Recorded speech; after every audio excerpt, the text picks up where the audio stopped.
yours. Well, and you feel free to mute me, when the need arises. Okay, well, hello, Sonship. I'm so happy to be here with you. Welcome to the School for A Course in Miracles. I'm Audrey, and I will be your facilitator today. We're going to be discussing workbook lesson 67, Love Created Me Like Itself, which is on page 113 of the workbook. But first, we'll start with a brief meditation to kind of set the stage. So finding a comfortable position, you can allow your eyes to close and taking in a nice deep breath, releasing it with a sigh. And again, deep breath in and sigh it out.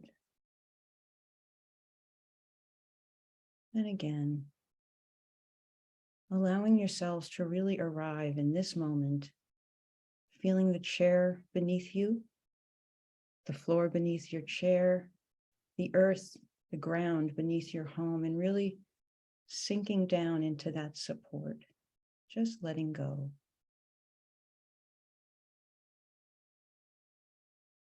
Letting go of everything that came before this moment or might come after. Really arriving here.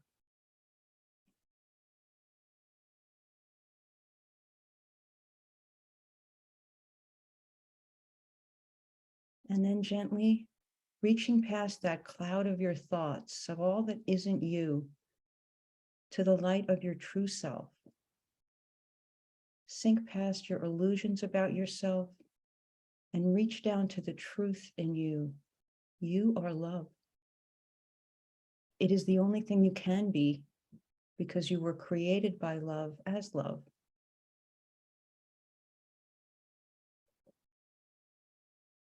Hold in mind that awareness, or even the possibility of that awareness, for a moment or two. You are love.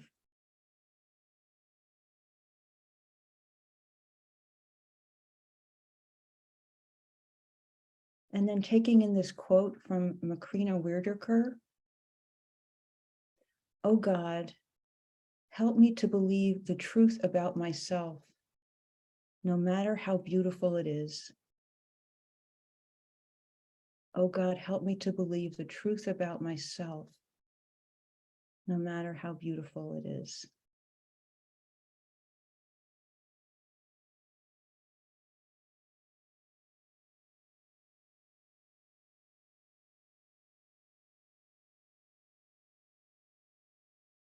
And then gently coming back.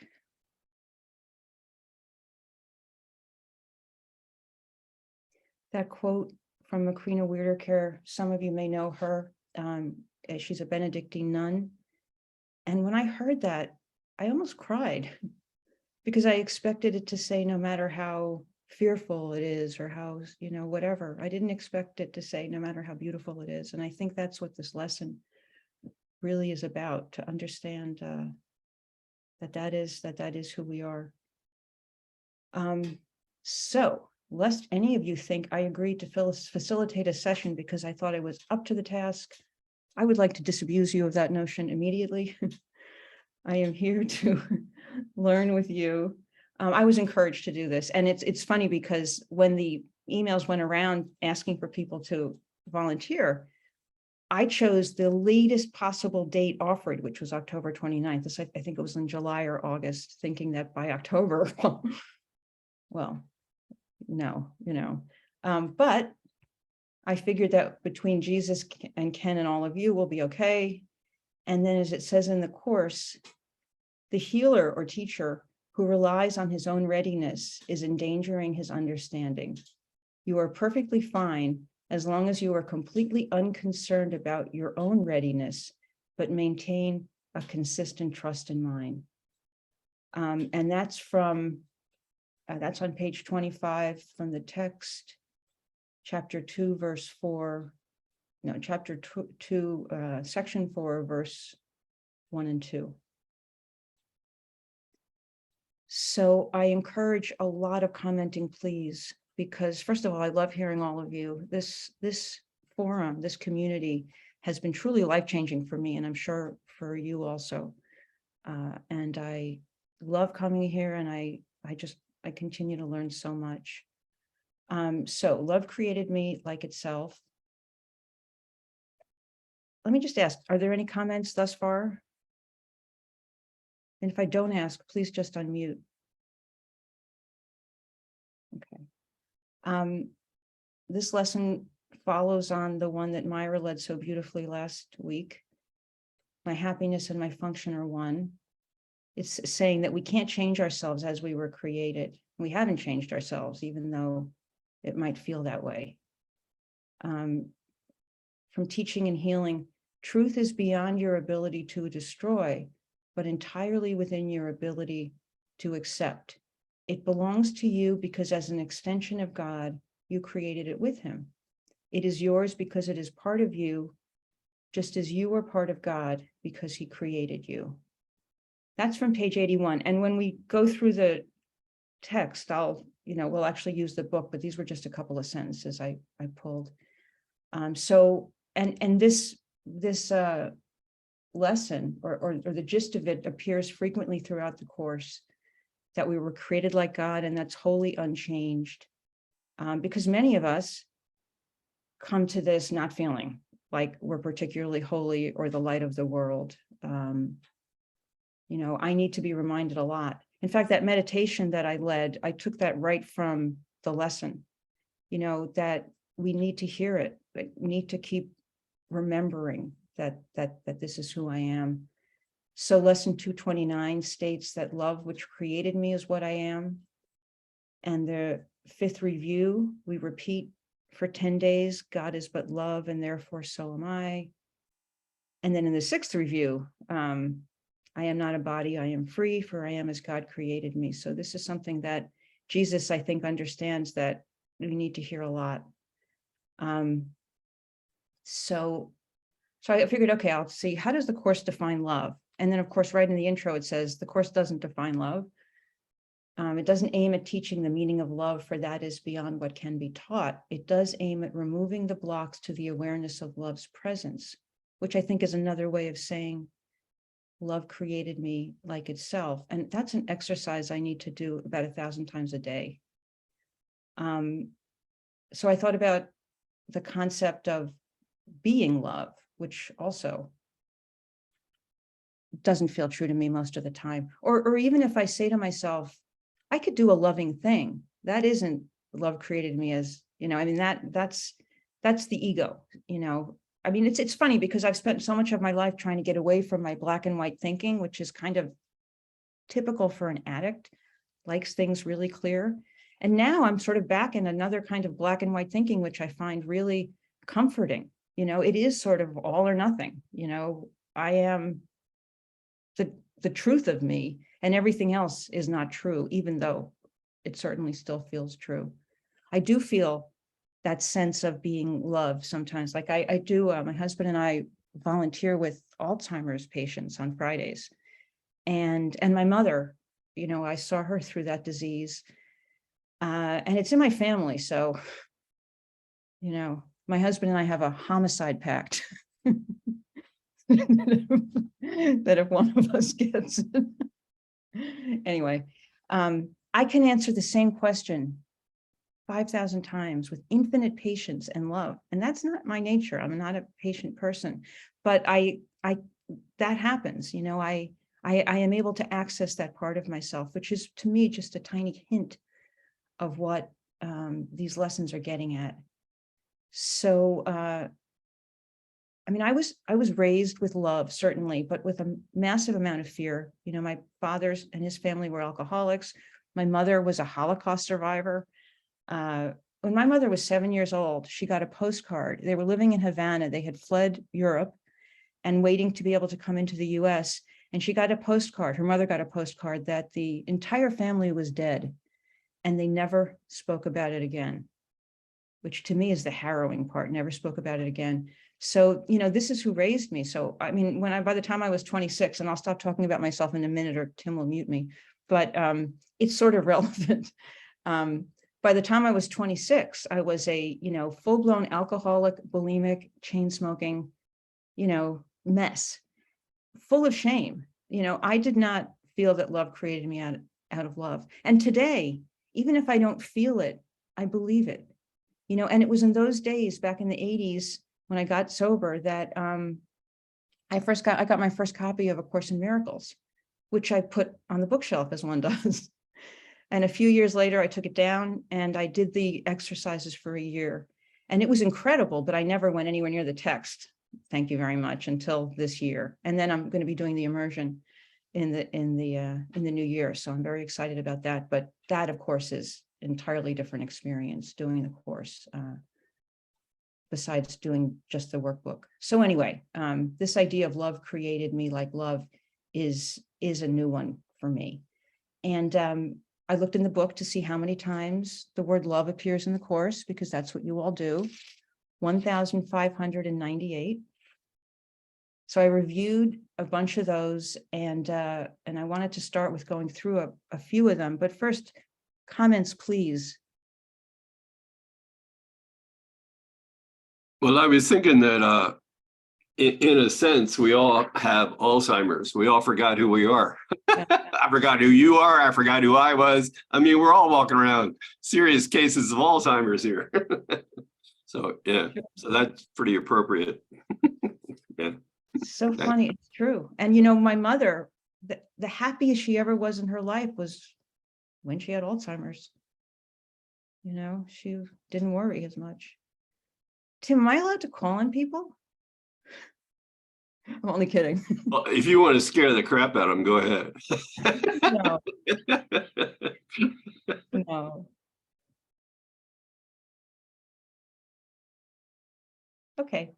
All right. So, so the Wait a first. minute, Chris is waving. Don't Chris, thank you. I'd rather speak up before I get called on unexpectedly. But reading 67 reminded me, it seemed like it was like today's lesson. And then when I look back on today's lesson, the only time the word love is used is in the 5th sentence. And let him, the Son of God, Christ, hear the sounds he understands and see but sights that show his Father's love. That, I guess, really stood out to me, because it seemed like I was reading 67 and it was like that. This could have been a predecessor to what's the number today, 303, and it was I think right around Christmas time when that came out. But for what it's worth, it just seems like, and I think all of us know how the course is a spiraling kind of thing. Themes come up and then they kind of drop and they come around again on a deeper level. This is plenty deep for me. 67, it's like love created me like itself,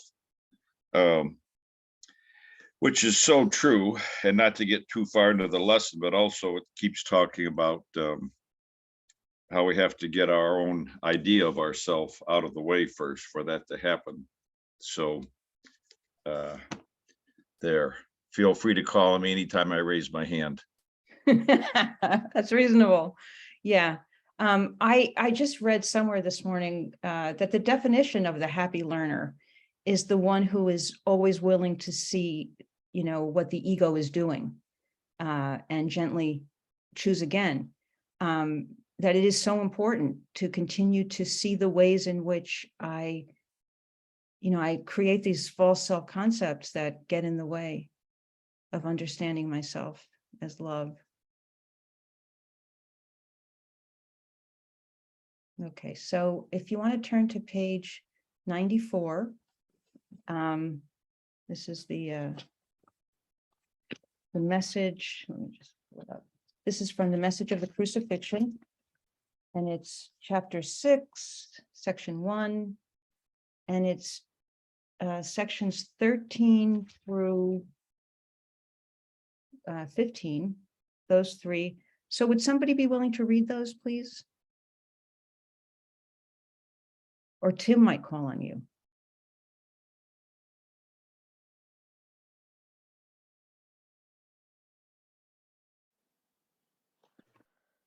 I'll call him. Oh, there goes Abby. Go ahead. Thank you, Abby. Which one's on 94, page 94? So start with 13 Okay, and then read 13, 14, and 15. sure. Thank you. Thank you. The message of the crucifixion is perfectly clear. Teach only love, for that is what you are. If you interpret the crucifixion in any other way, you're used rather than as the call for peace for which it was intended. The apostles often misunderstood it, and for the same reason anyone misunderstands it. Their own imperfect love made them vulnerable to projection, and out of their own fear, they spoke of the wrath of God as his retaliatory weapon. Nor could they speak of the crucifixion entirely without anger, because their sense of guilt had made them angry.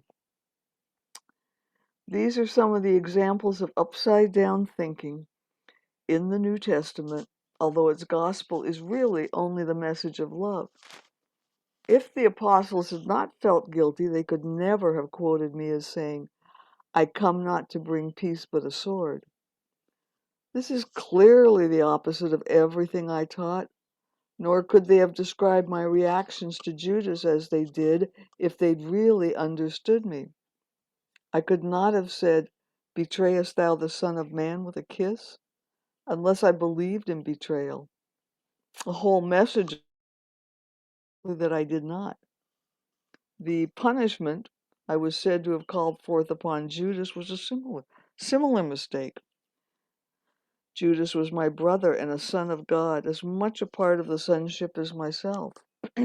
Was it likely that I would condemn him when I was ready to demonstrate that condemnation is impossible? And 16? Uh, I, I hadn't planned on it, but if you think it's relevant, you're welcome to. If I it's want to read sentence 5 and 16. good. Thank Or you. 4 and 5. No one is punished for sins, and the sons of God are not sinners. Any concept of punishment involves the projection of blame and reinforces the idea that blame is justified. Always. So, teach only love, for that is what you are. Demonstrate only love, for that is what you are. Take on your real identity, is what I'm hearing. That this is asking us to stop with the identity and start to look at the identity that we truly are. Bit by bit, baby steps, but it's definitely a process of peeling away what we think we are to what our true identity is, as beautiful and lovely as, as it is. Thank you. Thank you so much, Abby. Yeah, and as it'll say in the lesson, if only for a moment, so for those of us just really starting, if only for a moment, and then let it build. Who else? Vicky. Vicky. Good morning, people. I've been noticing that all sins are based on rules and laws about bodies. It's about the body, not the mind. And I think of all the law books in college libraries about laws. They are all attendant to bodies. And you couldn't possibly know all those rules and laws to live as a body. So just more justification that it's an illusion. But the other part, I noticed these words that he's correcting, these sentences he's correcting in here from the Bible: betray, bring a sword, blame, punishment, all that. Those are the ego's thought system words. Those experiences are not in the idea that never leaves its source of God. God's ideas don't mess around with the ego thinking at all. They're totally separate. And he would never say those things. He would never talk like that. Blaming the body. The body doesn't do anything. Never existed, not even for an instant. Just more digging that I've done, I guess. Thank you so much, Vicki. This all of chapter 6, but especially this section, just as you say, it's been so helpful in my sort of growing understanding of what Jesus really said all those years ago, or what the Christ has always said, before it was misinterpreted through the lens of fear. I mean, I wasn't raised as a Christian. I wasn't raised religiously at all. I have a lot less to unlearn than some folks, but the God of the Old Testament wasn't anyone I wanted to hang out with either. I mean, this was an angry, vicious, bloody, jealous. I mean, I remember reading that and thinking, who's he jealous of? He's God, and growing up, the people I imprinted on as gods as a child, my parents, who I've just described to you, were beautiful people, but without any tools or any, and they were also very young when they had children. That was my concept of God. My father, I used to say my type when I was growing up was angry, depressed, and didn't like me very much, which was kind of how my dad was. Not, I mean, he was an alcoholic, and that's how it was. That I got, past that, thankfully, quite a long time ago. But that is, and actually when I got sober and started to kind of wake up a little bit, but it is incredible to understand that what people understand about God and what people go to war for, that's never. And then I've mentioned this before, and I think Bruce has too. There's a writer called Neil Douglas Klotz, who's a scholar, and he's written several books, but the one that was most impactful for me was called The Hidden Gospel. And he shared what Jesus's words meant in the Aramaic, as opposed to what they've come down through the ages to appear to mean. And for example, he said, blessed are the poor in spirit. And what he meant by that were blessed are those who know that their breath is their only possession. Or blessed are the meek, which meant that healthy are those who have softened what is rigid within.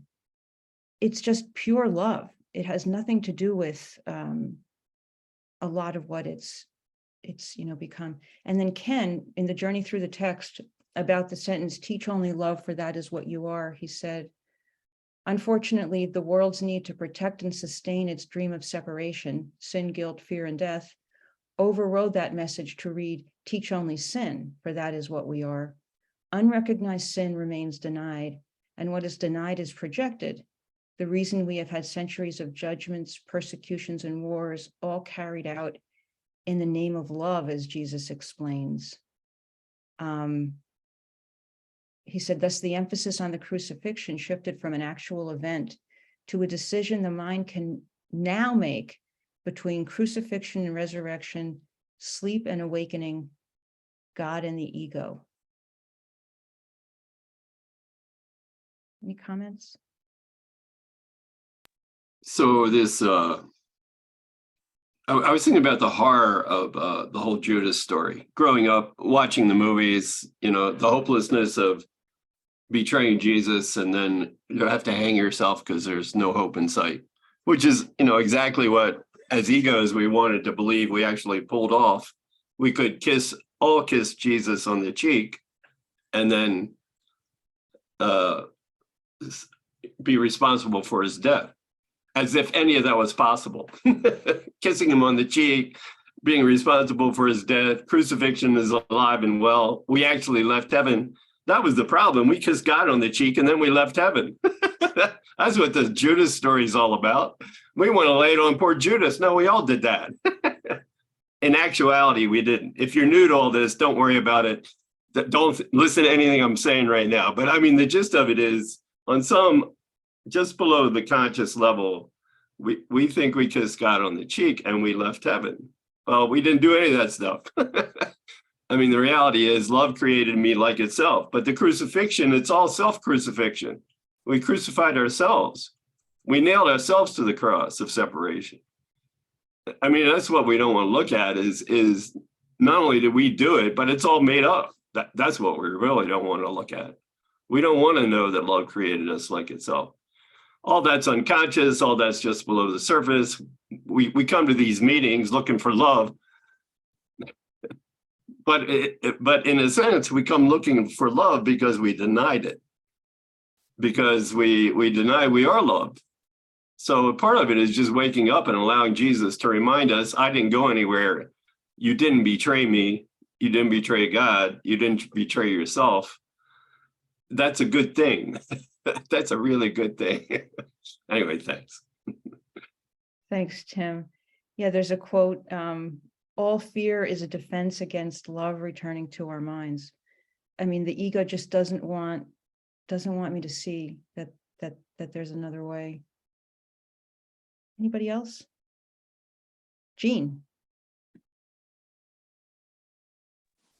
Morning. I was just thinking, as I was reading this, first of all, years ago when I first read this, how much I resisted my guilt, and now to see this, you can just see how guilt is so prevalent in my mind if I want to believe that which is not true. But the word betray, what I thought was so interesting in it, because it just jumped out at me, was to turn away from God. And then I was thinking, gosh, when I do that, oh my gosh, I'm so lonely. I can't feel the sunlight. Oh my gosh, like that word is so untrue as we speak that we are loved. So that's kind of what I pulled. Not a lot out of there, but what I did. Thank you. Thank you. Thank you so much. Yeah. It's it's like every day's a revelation. Every minute can be lately. Anybody else? Going back to what Jean was saying, it's like, like when we think of what people do to us, that's like an ultimate. You betrayed me. You let me down. I get no respect. We're all Rodney Dangerfield. It's worse than that. You betrayed me. You let me down. And and we kind of are if we don't see each other as the Son of God. That's the biggest letdown. Good thing it's not real. Good thing it's not possible. Good thing we don't have to take that seriously when we do that to each other. But man, do we want to take it seriously? You let me down. You betrayed me. Sin of all sins. Ooh, Jean started it. Oh, there's a lot of nodding going on. All right, so the next section is on page 96, just the next page, really. The alternative to projection, to follow up on what Ken was saying. We're going to do verses 4 through 6. Would anybody be willing to read those? Vicky, thank you. I love reading this stuff. All right. We have learned, however, that there is an alternative to projection. Every ability of the ego has a better use because its abilities are directed by the mind, which has a better voice.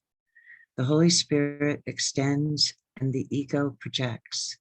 As their goals are opposed, so is the result. Like what Tim was talking about. The Holy Spirit begins by perceiving you as perfect. Knowing this perfection is shared, he recognizes it in others, thus strengthening it in both. Instead of anger, this arouses love for both, because it establishes inclusion. Perceiving equality, the Holy Spirit perceives equal needs. This invites atonement automatically, because atonement is the one need in this world that is universal. To perceive yourself this way is the only way in which you can find happiness in the world. That is because it is the acknowledgement that you are not in this world, for the world is unhappy. How else can you find joy in a joyless place except by realizing that you are not there? You cannot be anywhere God did not put you, and God created you as part of him. That is both where you are and what you are. It is completely unalterable. It is total inclusion. You cannot change it now or ever. It is forever true. It is not a belief, but a fact. Anything that God created is as true as He is. Its truth lies only in its perfect inclusion in Him who alone is perfect. To deny this is to deny yourself and Him, since it is impossible to accept one without the other. Beautiful. Another way of looking. Thank God there's another way of looking besides blaming and trying to maneuver through this crazy, chaotic world. I would love to learn how to, what's the line? Just lightly pass by the ego's thought system, what's going on in the world. I would like to be that light stepper. Thank you, Vicky. That last line, to deny this, that anything God created is as true as He is. To deny this is to deny yourself and Him, since it is impossible to accept one without the other. Which reminded me of when I did the Course in Miracles workbook in the late 80s, early 90s. I think it was 1990, actually. Marianne Williamson was everywhere. And she wrote the, as you all know, Nelson Mandela's inauguration speech, where she wrote, our deepest fear is not that we are inadequate. Our deepest fear is that we are powerful beyond measure. It is our light, not our darkness, that frightens us. And that to me was very powerful, because that is the truth of us. And, I stayed away from her because there was something about her that she sort of equally attracted and repelled me. There was something about her that I couldn't relate to, but every word she said felt true. She talked about you could live your life sort of half awake, but with a thin river of misery running through the back of everything. And I thought, exactly. I'm okay, but there's this thin river of misery running through the back of everything. It's like a half life. And she's also somebody, is another thing she said, which I loved, which was, she said, you take the Course in Miracles, you become a student and you say, I'm ready, God, send me my ministry. And God says, look in your Rolodex. And she says, not them. I don't want to deal with them. That's where the rubber hits the road. Anyway, are there any comments about any of that? Stephen? Yes, paragraph 5, where it says, Holy Spirit begins by perceiving you as perfect, knowing that this perception is shared. He recognizes it in others, thus strengthening it in both. I was in a class with my local group, and they were talking about other stuff, other authors, other books, other ideas. And I, of course, was irritated because they weren't doing A Course in Miracles. And each time someone would do it, it would ramp up a little bit. And the way these things happen, you can't make yourself holy. He says that, I think, in The Happy Dream. You can't make these things happen, because that's usually ego thinking that it's got you. So for me, what I'm just about to say, it just happens. I was sitting there judging them, and then, I don't know, a few minutes later, I just looked around and I saw them all as sinless. And I'm doing the same thing with y'all today, and I've been doing it almost everywhere I go. And what I'm finding is, the minor and the major tenets in this course, it happens that way. I can't pray a whole bunch. I can't read 18 sections and do the course all the way through and see all this sinless. I just can't do that. It just happened. And that's the wonderment of what we're doing here. You know, I have on my wall, give me your blessing, oh, Holy Son of God. If I see you as sinless, that's the only way I can see myself as sinless. You know, and forgiveness is still and quietly does nothing. That's what happened. And that's what this is talking about. And I don't really do love too much because I'm so confused about what that means, but I do peace, and I do truth, and I do light, and I do sanity. And the sanity part is the part in this world where I'm sitting there in some class and I'm irritated at what they're doing because it's blasphemous, quote unquote, to the course. And suddenly, you know, I see everybody as sinless. I mean, that's what this course is about. That's what seems to be the miracle, the true perception, the holy instant for me. Thank you. Thank you so much. I sometimes have a sense, I don't see myself anywhere near sinless, which means I can't see anyone else really that way. But I see myself creating fertile soil by doing this work, for having those moments when it just happens. And now, of course, I'm curious if mentioning Marianne Williamson is blasphemous. It might be, but I can live with that. You're And- going to hell. If there's a hell for course students, I think it's the fourth layer of hell in Dante's. No. I'm coming from hell, but anyway, anybody else? Reese and then Dave. Thank you so much, Audrey. This is really helpful. As Stephen was sharing, you know, it's like really everywhere I go, I start setting up rules for what we should be doing in groups, you know, not that I don't think Marianne, I don't know much about her, but anyway, anybody that says anything, that relates to the course, it inspires me. And it's really fun to find those places or to stumble into those places that say the same thing. You know, it's like a new awakening. Sometimes it gets too humdrum if I always use only one way of saying something and I'm not really listening anymore. Thank you. Thank you. Thank you so much, Reese. Dave. Yeah, I've been looking a lot at perception makes projection. And so, you know, at first I look in, choose what I want to see, and then I look out and I see it. And the more and more I look at that, God, I hate admitting that I'm making that choice. But, you know, the key, like Ken says, look at it and see that the content of what you're seeing is, you know, use that form to get back to the content. And then see how awful that is and how awful it makes us feel. And then to not judge myself for that. That's the hard part, you know, to just look at that. And then, you know, go back and change your mind, you know.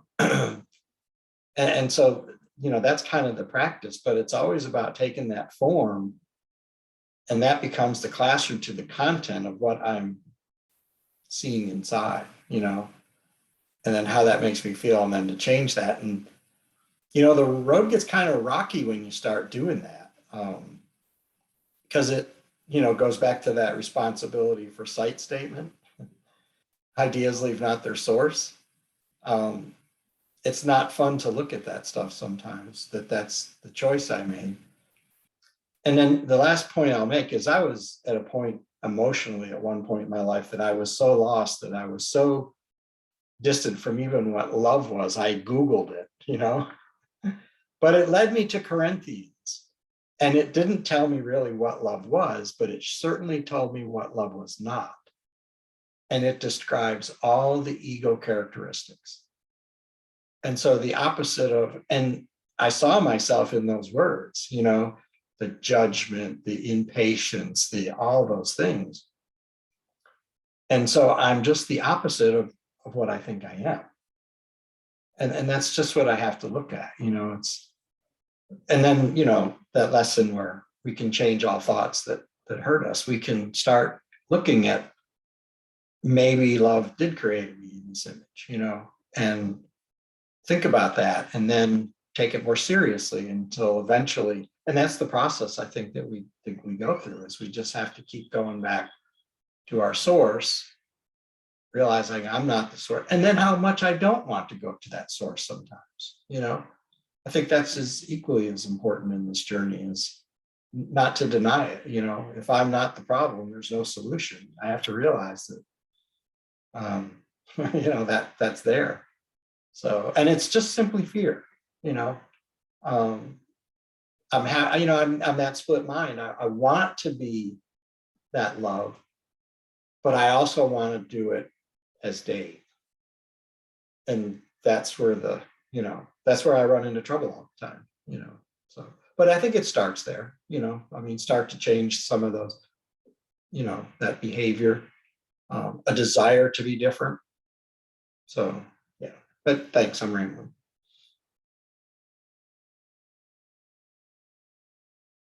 Sorry, I lost my screen. Thank you so much, Dave. I get so much from the way you share your experience. I was thinking, you know, there's a sentence, there's a expression in AA where from the step that has to do with understanding God is to resign from the debating society. And I find that I'm doing that more and more here. I don't you know, a lot of what I don't understand, I just say, I'll understand it someday. And for now, I'll just, you know, take it. If Jesus said it, it's probably true, and allow my experience to, you know, to deepen. But yeah, I don't want to let go of my body. I mean, I'm having fun lately, and I feel like I feel like you know, the genie comes and he says, I'll give you everything you ever wanted. You just have to give up everything you know. And I mean, it's and I don't even, you know, it's not even everything I ever wanted, because I am not capable of even wanting or understanding the nature of what is possible by understanding my true nature. But it's definitely, I've relaxed a lot. I've really begun to understand that it's a process. And as Steve told me before the course started, he said, we all know you don't know anything. Which really relaxed me. Well, too, and I have to remember, I don't have to give up my body. I just have to change the use for it, you know, to be truly helpful, to be here to represent the one who sent me. So that's the part I think I try to focus on. Absolutely. Seeing it as, you know, a communication. A classroom. A classroom. Yeah. I love that. I love that, because that makes life, you know, endlessly fascinating. Everything's an opportunity. And if I mess up, it's an opportunity to look and make another choice, you know, instead of an opportunity to beat myself up. Anybody else? As a plug for what's starting tomorrow, we're looking at the chapter 6 on Sundays. That starts tomorrow on Sunday mornings. And this relationship between projection and anger. So, I mean, we use all kinds of words for anger. Slightly irritated, you know, lesson, whatever it is, 21, 22, is a thin veil over some pretty serious raging river going on. I'm glad you got a thin river. I got a raging river going on in the background. But I mean, it's whether it's slight irritation, mild irritation, oh, I'm a little bit ticked off, whatever words we want to use, he's trying to point out here, this is the alternative to projection. That's what this section's about. And the first section's all about relationship of anger to this whole process. Anger proves I'm upset for the reason I think. Stephen's irritated at those bad course students for the reason he thinks. We're irritated at everything for the reason we think. No, we're not. It's just a lie. What if we're not upset for the reason we think? What if we're not angry for the reason we think? That's lesson 5.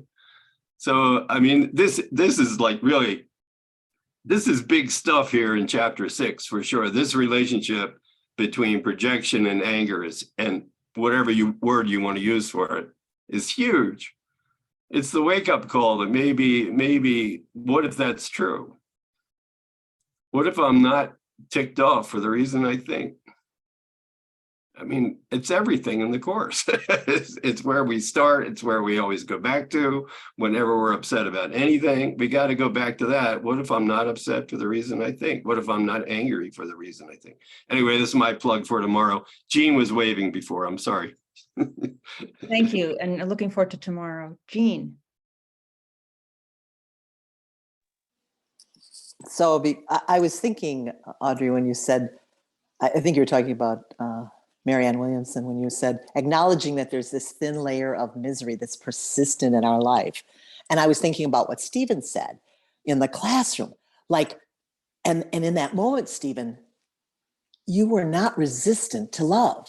I mean, and so this whole process can be curious, can be interesting, can be difficult, but it's, you know, it's fascinating, isn't it? I mean, but it's that, or the misery, or like Tim was talking about, the anger, like I can find myself periodically now just flipping out. I mean, it's real short, but and recognizing that's no different than that thin layer. That's all there, but something, I don't have to be resistant to love in that. And I wanted to tease you, Audrey, when you talked about you and your husband in a joint homicide. Literally, there are no private thoughts. There are no private thoughts. I've actually had this conversation with my husband. You and I might have to talk privately. Anyway, love you all. But we won't let our husbands in on. Yeah. Exactly. I mean, I have a mantra, which is no gratuitous pain. So if something hurts, I'm going to get something out of it. I'm going to learn something. And this is what this is all, you know, I mean, everything that happens is this shiny new opportunity to remember who I am. That's a nice way to go through life, you know, because shit's going to happen. Anybody else? Javiera. Hi, good morning. Can you hear me? Thank you for this class. It's really, really good and clarifying. So I have a question. Going back to lesson 67, love created me like itself. I really don't understand what that means. And I'm not talking about the language, I'm talking about the meaning. And that some kind annoying me because I remember Lynn saying last Tuesday, I repeated many times, I love God. I love God. And I was just thinking, what does it mean? How can I love, sorry, how can I love someone or something that I don't know? And that went very deep within me. And I don't know, it's just some big part of me wants to love that. And the other part is pulling me back, like with fear, because I don't know what it means. And then just hearing people now talking about the same idea, and somehow I am related with, especially you in the beginning when you said, I don't understand this. Oh, I'm not the only one. But as I cannot understand love, because the one that I understand is the conditional one, and that is not the love that the course is talking. So one thing to understand, or my way to understand this, is could it be love reflected like my best version of kindness when I am genuinely kind or just or loving with people? So that could it be my version for love? I don't know. I just wanted to share that. Thank you so much, Javier. I love when you share, and I identify a lot with your questions because I share a lot of them. That's a good segue to actually moving into the lesson, and I'm going to invite if anybody wants to comment. But I agree. I mean, I think those moments when I feel love are these little like whispers of the like tiny little fractions of what really is there in terms of love. They're little glimpses, you know, of this incredible whole. Does anybody want to respond before we move on? I think that it might be helpful to actually read the lesson, so we could do that. I don't know if I'm more afraid of, well, it's probably the same fear, but this idea of letting God love me, letting Jesus love me right in this moment. I mean, Yeah, I don't know what loving God looks like, but the more tangible fear, the more present fear seems to be, I don't know, there's a reluctance on my part to even be aware of Jesus in this moment, much less him loving me right this second. Yeah. Yeah. Yeah.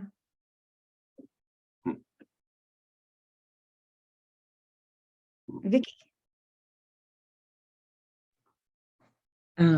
Since it's a mind training class, and I find myself a better friend to my mind now with 20 years of the course behind me.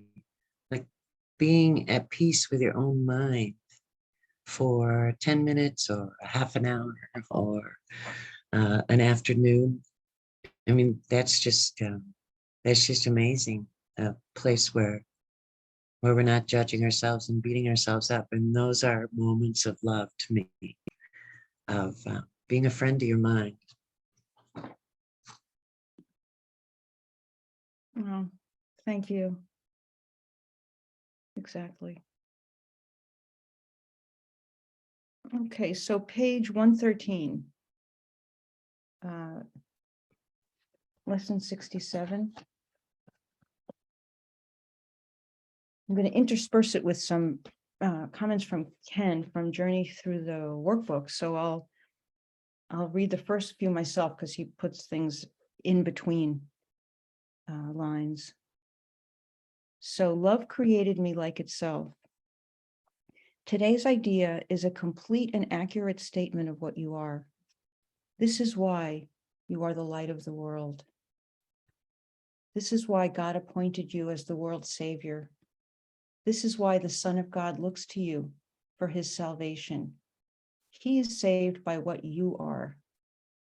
And so Ken says, the Son of God is saved by what I am, because the Son of God is what I am.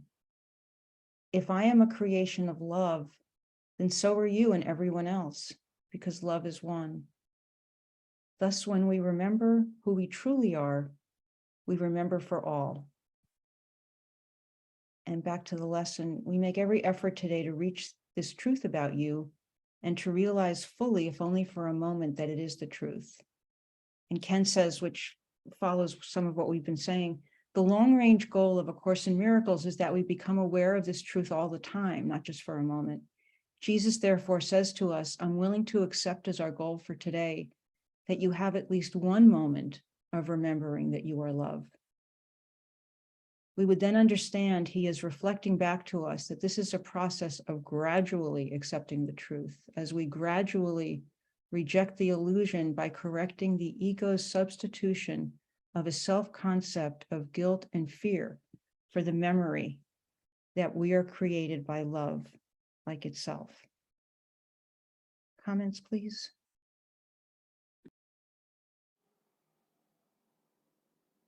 Abby. I'm I don't know how to substitute the self that I think I am without practicing forgiveness, which is the process that takes me to holding Jesus' hand and to look back at the hatred and the disgust in my mind and to look at the self that has that river of hatred and to look at it without judging. There's no way that I know, except for the process of true forgiveness, to substitute the self I believe I am for the self I truly am. And that's the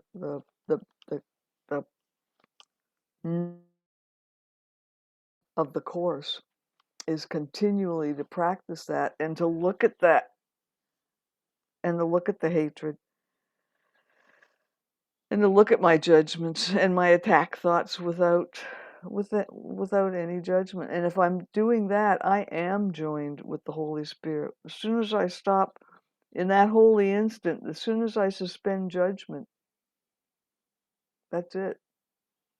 I've started the process of substituting my identity of the self I taught myself for decades or millenniums, who and what I am, for the different self, and it is a slow process, of course. Thank you. Oh, wow, thank you. I'm glad these are taped so I can go back and listen to all of your comments because I'm nervous today. I'm not really fully present. But that's why I'm here. Okay, so in this, is there anyone else or to the second one? Okay. What Abby was saying, it's like whatever happens in the third step of forgiveness, that is like, I think what Vicky was describing, that is the experience of love. That's the experience where I'm letting God love me, and whatever I'm doing, I'm loving God. I don't even have to describe it. It's just an experience. But to get to that state, that third step, where I don't have anything to do with it, my role is I stop throwing up all these judgments about you that's keeping me from having that experience of you loving me.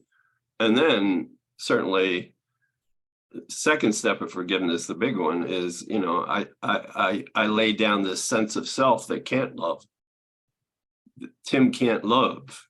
Separated self can't love. It's just diametrically opposed to whatever that experience is.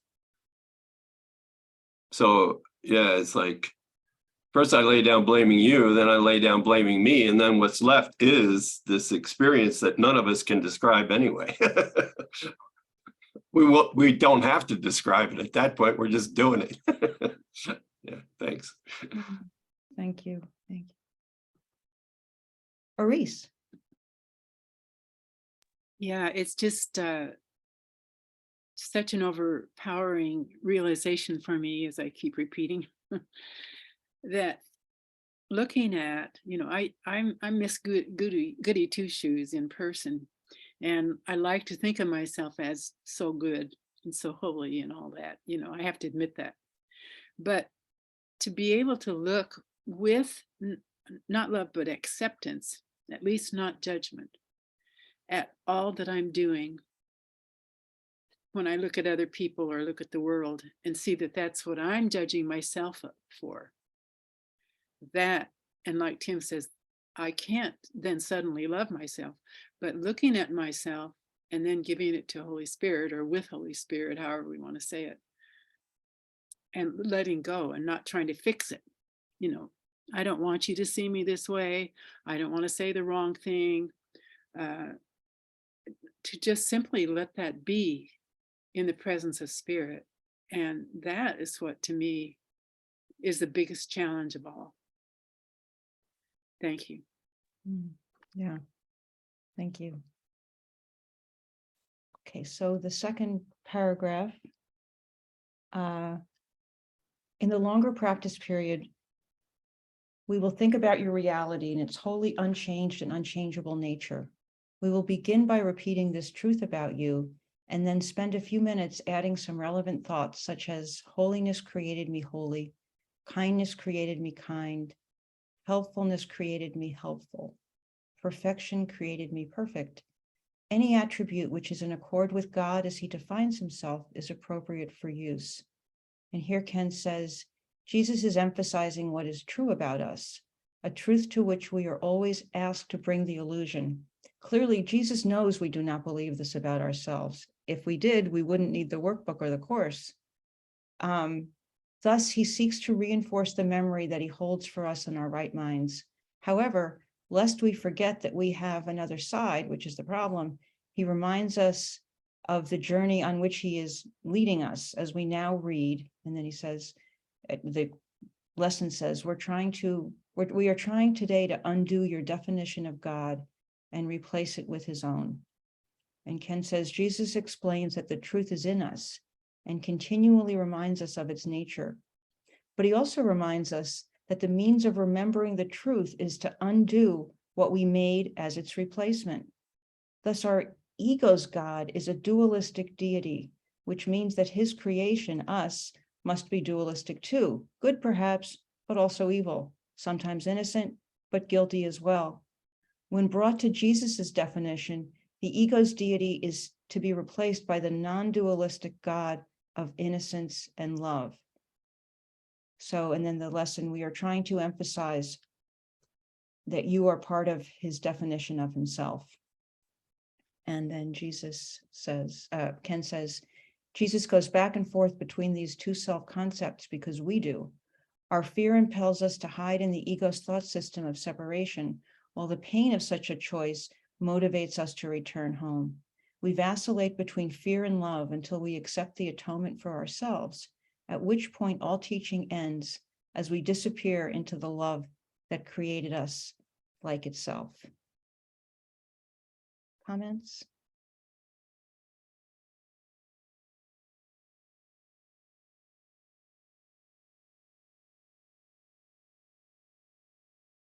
Okay, and the third paragraph. After you've gone over several such related thoughts, try to let all thoughts drop away for a brief preparatory interval, and then try to reach past all your images and preconceptions about yourself to the truth in you. If love created you like itself, this self must be in you.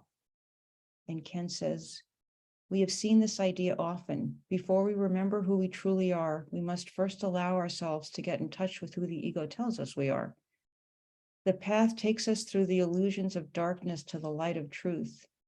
As we shall see presently, Jesus describes himself as our guide on this journey through the ego's clouds of illusion. And back to the lesson. And somewhere in your mind, I'm sorry if this is confusing, but this is just journey through the workbook is a confusing little tome. And somewhere in your mind, it is there for you to find. And he says about this, that truth, namely the love of God, is there for us to find. Once again, we reach the truth. The way we reach the truth is first to reach past our images and preconceptions, which we cannot do until we know what they are. That is why in our daily practice of the Course's principles in all situations and relationships, we must be continually vigilant for what our egos are up to. We need not worry what Jesus is up to. We need only be concerned for our own egos. And then if we can look at them with Jesus, our investment in being right will decrease, allowing truth to become increasingly important to us.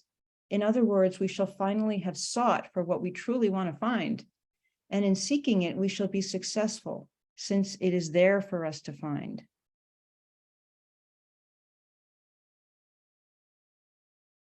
Any comments? Beth. Hello, thank you for this. This is done very well. And all the shares thing. Javier's question has resonated with me because I too am new to this for the most part, about 3 years in. And I don't know what love is. And so when it says love created you like itself, that is a mystery to me. It might as well just have a question mark at the end of it because I don't really understand what that means. And I do understand that all of my interactions in the ego world have been based on conditions or expectations. I understand that.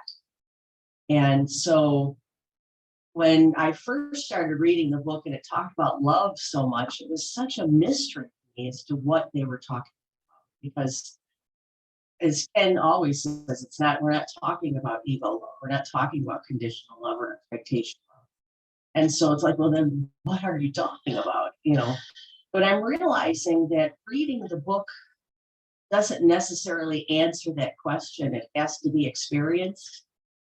And so one thing I do know is forgiveness, and I've used it consistently. So what I can say is, as a result of using forgiveness consistently and not allowing negative thoughts to sit in my mind, I address them, I bring them to spirit. I'm constantly doing that sort of thing. I now have inner peace, which I've never had before. And 5 years ago, if somebody said to me, well, what is inner peace? That would have been another question. That is, I have conflict. I have chaos in my mind. I do not have inner peace. Well, now I do have it. So I can speak to that. And I was listening to another teacher of A Course in Miracles say that inner peace is love. And so I thought, okay, well, then I guess I know what that means.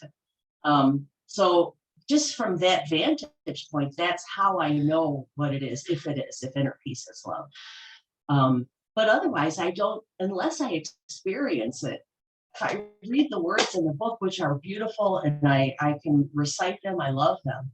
But unless I experience it, I don't really know what it's talking about. So I'm going back to forgiveness again, and just I'm to the point where I'm just sitting back, forgiving when I need to, experiencing inner peace, and thinking I'm okay because I'm experiencing inner peace. But yeah, that love word is very elusive, I think. You know, and if it is inner peace, then I guess I'm experiencing it. But anyways, so thanks. Thank you so much. That's why communities like this are so precious, because for those of us who haven't had that experience, I get to hear other people. It's not, I still have to have it for myself, but I get to hear that it's possible, first of all, and that, you know, that it's just there for everyone. If I'm willing to continue to show up. Thank you. Okay. To kind of frame this whole thing, I mean, this lesson's in the middle of lesson 61 through 90, which is all about acknowledging how many grievances we have, how we're hanging on to those grievances, nursing them, so we don't have an experience of love created me like itself. But he kind of put this giant carrot on a stick right in the middle of all this talk about our function is forgiveness. Our function is really to be happy. The only way we're going to be happy or even begin to experience love created me like itself is if we look at our grievances and begin to do something about them. So, but I mean, it's just like, why do you throw that in there? You read that love created me like itself, and my immediate reaction is, no, it didn't. No, it didn't. Look at me. Look at all these people on the screen. No, it didn't. But that every time I'm holding on to a grievance, I'm insisting that love did not create me like itself. And then I'm pretending it's just a fact. So anyway, I just thought I'd frame it a little bit. Very helpful. Thank you. Okay, the fourth. You may find it necessary to repeat the idea for today from time to time to replace distracting thoughts. You may also find that this is not sufficient and that you need to continue adding other thoughts related to the truth about yourself, like the earlier ones. Yet perhaps you will succeed in going past that and through the interval of thoughtlessness to the awareness of a blazing light in which you recognize yourself as God created you. Beautiful. Be confident that you will do much today to bring that awareness nearer, whether you feel you have succeeded or not, which I so appreciate. And Ken says here, which I thought was kind of funny, it's important to note once again that instructions such as these should not be compared to what is referred to in some New Age circles as affirmations, positive statements that we're asked to recite that act as cover-ups for our ego's negative thoughts. He said, undoing as described in A Course in Miracles means looking at the ego first as the prerequisite for the process of moving beyond the darkness to the light. Any comments? Okay, and the fifth, it will be particularly helpful today to practice the idea for the day as often as you can. You need to hear the truth about yourself as frequently as possible because your mind is so preoccupied with self-images. And Ken says, in this one sentence, we find a wonderful juxtaposition of both halves of our split minds and the basic theme of the Course. We must realize how preoccupied we are with our false images or self-concepts, self-images or self-concepts. These might include, I am right. I am holy because I am right. I am an individual. I am special. I know what is in my best interests. We must become aware of our preoccupation with these self-images. Otherwise, we will never know that there is something we can choose between. Jesus therefore tells us in the workbook especially, I will remind you frequently of who you really are, so you can see you have a choice between the glorious self of Christ and the shabby one you made as a replacement. It is our awareness of the ability to choose between two mutually exclusive self-concepts that allows us in the end to make the choice that is the end. And bringing this to our awareness is the function of the miracle.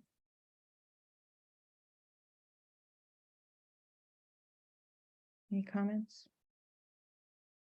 Dave. Yeah, I was reading Healing the Unhealed Mind again. I love that book. But Ken was saying, your problem isn't the ego, your problem is the belief in the ego, the denial of truth.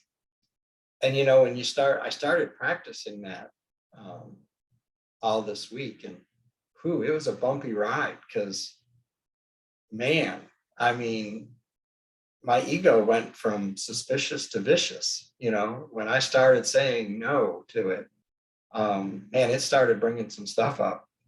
And I found myself in positions where I had to apologize several times because it was just flaring up, and it was just like, got outside myself. And it was, yeah. So, I mean, that's the process. I keep looking at that and, bringing the illusion to the truth, and then realizing it's the illusion, that it's just nothing, and then that line that, remember always, you can be nowhere but in the mind of God. But if you do, you will despair and you will attack. And that's exactly what happens. And you don't realize it until you start realizing it. So, that's the awakening, right? I mean, first we have to realize all of that stuff, and then start bringing that stuff to the Holy Spirit. And the problem is, I'm supposed to bring every thought and let him judge it for me. And, I might bring 2 or 3 a day, and I have, I don't know, 100,000 a day, so I've got a long way to go. But there again, it's about the content, the form, getting back to the content of what am I projecting, or what am I perceiving? And that's the mind training that we're trying to go through, is to change our perception. Because, oh gosh, I forgot the word. I want to say resurrection, but that's not it. But that's knowledge. And so only the perception is kind of what we're shooting for here, the right perception. So yeah, it's just a process. I think we just have to keep, and the willingness to do it. Now we're doing God's will. And now it's my decision to do that, rather than being forced to do that, which Jesus says, I won't do that. I can't do that, So yeah. And then there's times where I don't want to do it. So, and I'm okay with that too now. So. Thank you, Dave. So I'm going to run just a few minutes over, just to wrap up Before we get there, I wanted to welcome Katerina to our classes. Welcome. And am I murdering your first name? How do you say it? I can just go by Katerina, but Katerina is my full name. Okay. Katerina is fine. Very good. Welcome. Thank you. Yes, welcome. I'm so grateful I found this group. Okay, so within 4 or 5 times an hour, and perhaps even more, it would be most beneficial to remind yourself that love created you like itself, and hear the truth about yourself in that. And then finally, try to realize in the shorter practice periods that this is not your tiny, solitary voice that tells you this. This is the voice for God, reminding you of your Father and of yourself. This is the voice of truth, replacing everything that the ego tells you about yourself with the simple truth about the Son of God. You were created by love, like itself. And finally, Ken says, the Holy Spirit cannot replace my ego with his truth unless I bring the ego thought system to him. That is why, to say it again and again and again and again, be ever vigilant for your ego as you go through these lessons. Ask Jesus to join you there so that with his light you can shine away the darkness and thereby remember who you are, created by love, like itself. Comments?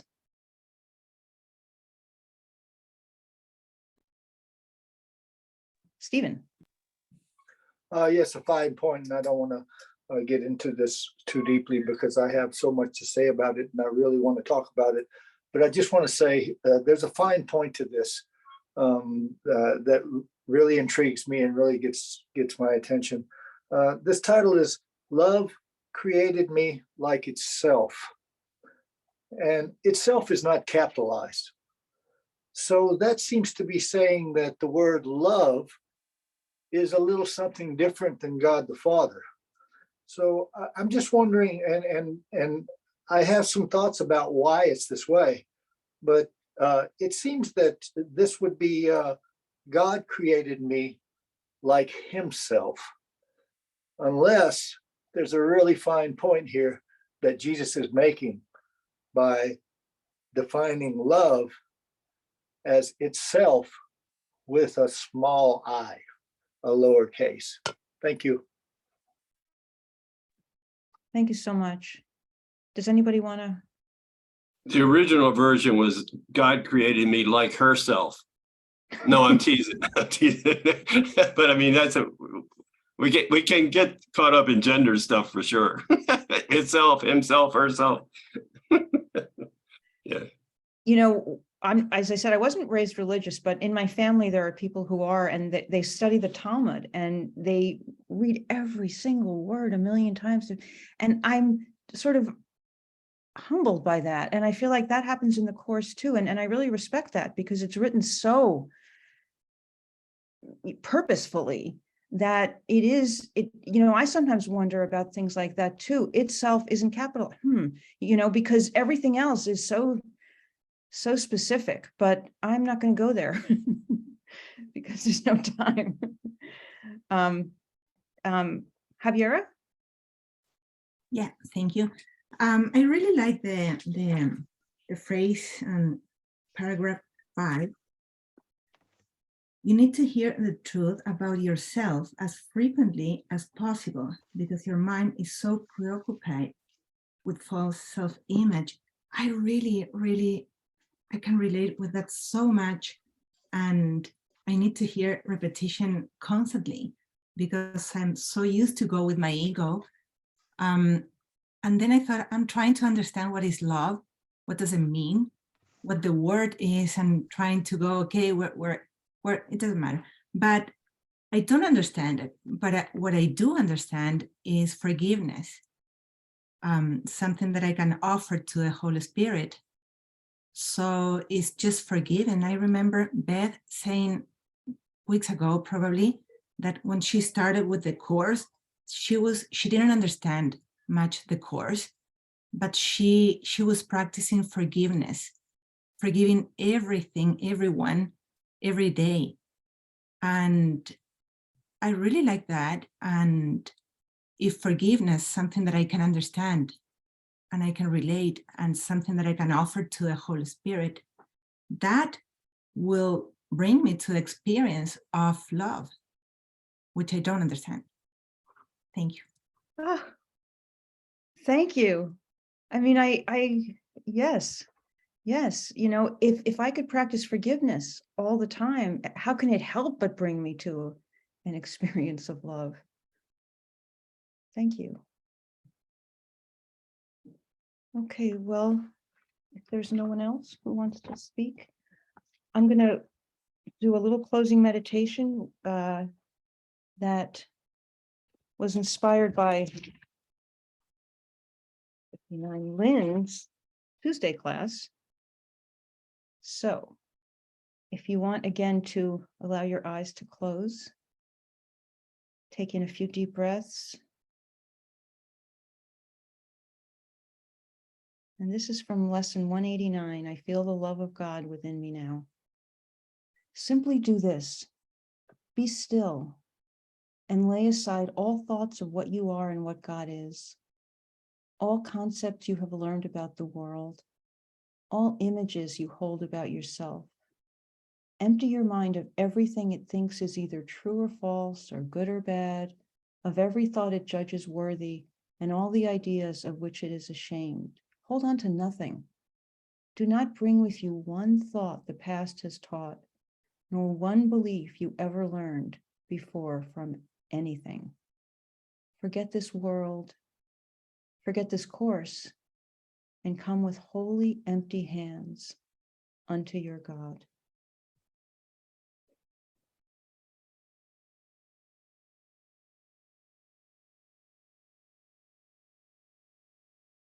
And then gradually coming back. Thank you so much. This has been a privilege. Thank you, Audrey. Excellent job. Thank you. All right. Great job, Thank you, Audrey. Audrey. Excellent, Audrey. Thank you. Much Thank love. you. Thanks, Thank you, Audrey, so Audrey. much. Thank you, everybody. Thank you. See you tomorrow. Very good. See you tomorrow.